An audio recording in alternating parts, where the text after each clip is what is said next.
parler bourse bien sûr, mais aussi d'une valeur à surveiller, Kering, avec Arnaud Hofstetter qui est trader pour compte propre chez Scalp & Trade. Alors ce matin, quel est votre sentiment? C'est un marché un petit peu capé, un mois après le début de l'année?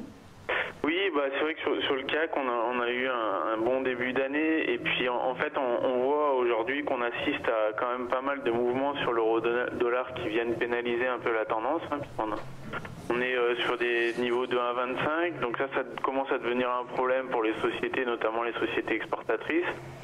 On a des tensions sur les taux, alors sur les taux à la fois sur les taux US où on a dépassé 2,7% sur le 10 ans, des niveaux qu'on n'avait pas vus depuis très longtemps, et puis on voit même que même en Europe, et notamment sur le Bund, on a également des tensions avec voilà des anticipations d'inflation qui commencent à remonter.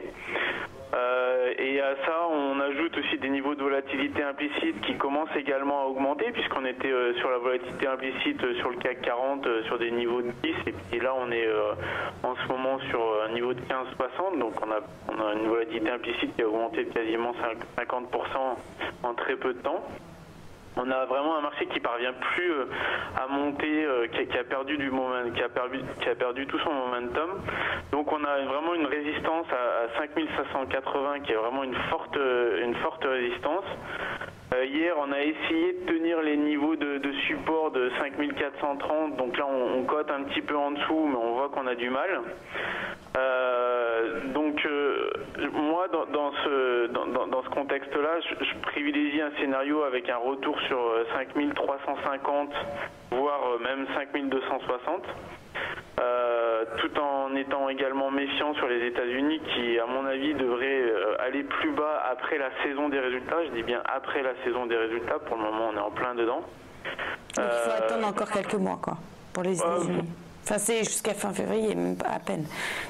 Oui, on va attendre quelques semaines. Voilà. Et l'idée, ce sera de devenir beaucoup plus méfiant après ces parutions de résultats. Et c'est vrai que dans un contexte de gestion de portefeuille, lorsqu'on a des actions en portefeuille, l'idée d'acheter des puts, des options puts pour protéger son portefeuille, ça peut avoir du sens. Et maintenant, ceux qui agissent directement sur les indices, dans ce contexte-là, à court terme, on favorisera donc des achats sur les niveaux de dans la zone de 5380 à 5260. Voilà, donc moi je vois le CAC osciller dans cette zone de 5250, 60 et 5500 points, et pas pour le moment de tendance baissière prononcée à court terme. Intéressons-nous maintenant à un titre, un groupe plus exactement, c'est Kering.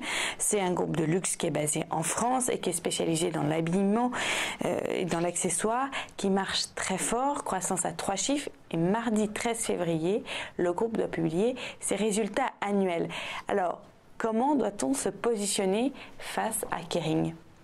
Alors, c'est vrai que Kering a déjà eu un parcours extraordinaire et malgré tout, c'est une société qui est donc positionnée sur le secteur du luxe.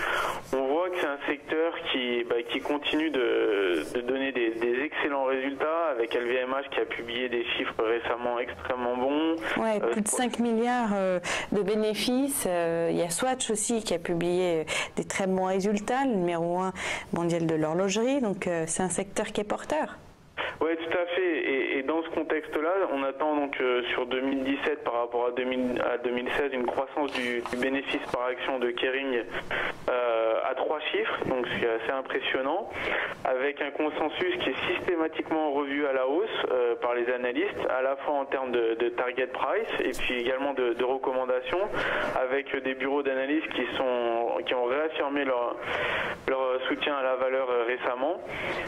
Kering qui devient vraiment un pure player maintenant, qui a recentré sa stratégie et qui devient un pure player dans le luxe.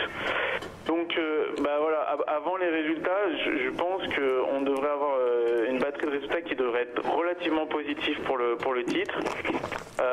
L'idée, ça va être de surveiller quand même cette résistance à 415 € qu'il faudra casser pour ensuite avoir un objectif à 440 €. euros à relativement courte échéance.